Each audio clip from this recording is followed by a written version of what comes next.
Assalamualaikum warahmatullahi wabarakatuh. Perkenalkan, nama saya Siti Ramadhani dengan NIM 2570035. Pada kali ini, saya akan membahas tentang sejarah perkembangan geografi. Manusia sejak dahulu sudah mengenal apa itu geografi. Bahkan, dapat dikatakan umurnya seumur dengan manusia di muka bumi. Seperti ilmu pengetahuan lainnya, pada awalnya, geografi tidak disusun secara sistematis, seperti saat ini. Pada kali ini kita akan membahas beberapa poin-poin tentang perkembangan geografi atau sejarah perkembangan geografi pada zaman dahulu. Pertama, geografi klasik. Geografi klasik berkembang pada dua zaman, yaitu pertama, zaman Yunani. Zaman ini merupakan zaman awalnya perkembangan ilmu geografi. Ilmu geografi ini tumbuh karena usaha untuk mengetahui dari mana atau asal-usul dari negeri serta penduduk yang hidup pada zaman tersebut. Herodotus membahas tentang lembah Sungai Nil dengan tanahnya yang subur, terutama pada daerah delta Sungai Nil, memastikan bahwa bumi tersebut seperti bola dengan ukuran-ukuran secara detail. Kedua, geografi di zaman Romawi. Pada era Romawi, geografi tidak hanya dipandang seperti ilmu deskriptif, tetapi juga sebagai alat strategis yang sangat praktis untuk mengelola dan memperluas kekuasaan dan kekaisaran.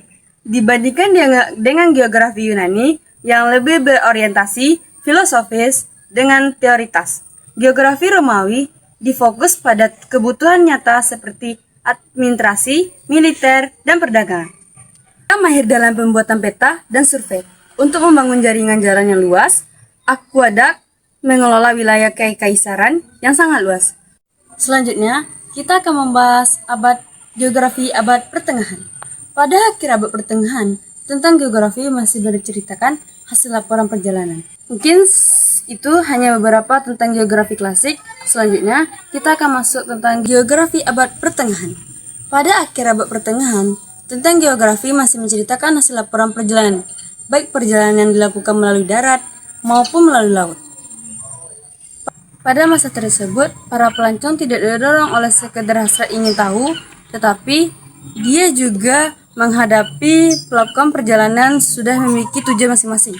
Yang pertama, menemukan daerah baru sebagai sumber ekonomis, sebagai daerah koloni, atau untuk kepentingan pedagang, dengan kata lain sebagai upaya untuk kekayaan daerah masing-masing. Tokoh-tokoh geografi pada abad pertengahan diantaranya yaitu Marco Polo, seorang petualang Eropa, dan Bartholomeus Dias, pelaut Portugis. Selanjutnya, geografi modern. Pandangan ini muncul berkembang pada abad ke-18.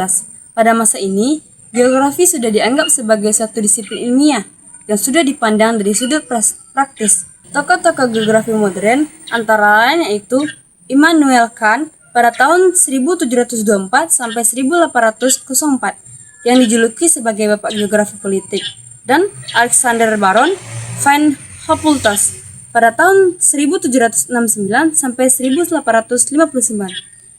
Mungkin hanya itu yang dapat saya sampaikan tentang sejarah perkembangan geografi pada zaman dahulu hingga zaman modern.